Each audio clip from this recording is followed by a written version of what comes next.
Hello mga ka-SG, flex nga natin itong ginawa nating improvised kitchen cabinets.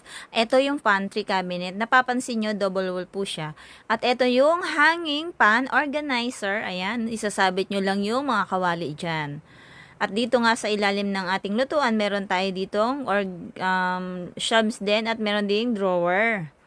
At syempre, hindi din nawawala dyan yung trash bin. May mga basura nyo, ay dyan yung itatapon.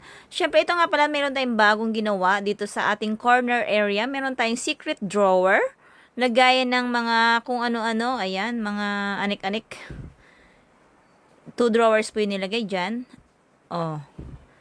'Di ba? Napakaganda po. Secret drawer.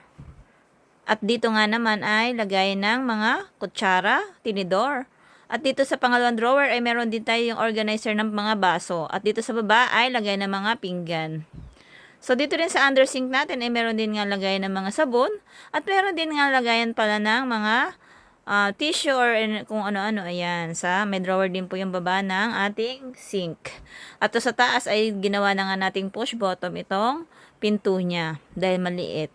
So eto, meron nga tayo ditong double wall. Ayan. Dinouble wall natin yung kanilang layer. Gusto kasi ni customer ay double wall yung shelves. Napapansin nyo naman, 'di ba? Ayan. Ito nga sa taas ng rain chute ay meron tayong nilagay na hydraulic para pwede siyang naka-steady na nakataas. Soft close din po 'yan. Ayan, double wall siya. Tingnan nyo naman. 'Di ba?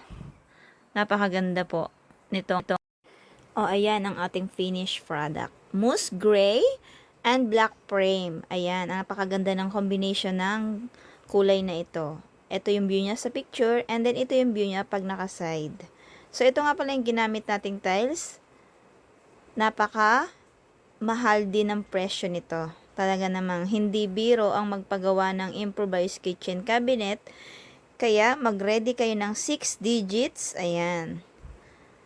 Napakaganda, 'di ba? Sa gustong magpagawa ng improvised kitchen cabinet, sinasabi ko sa inyo, mag-ready na kayo ng 6 digits. Depende pa 'yun sa mga design na inyong ipapalagay. Kung ilang drawer, ayan. O, 'di ba?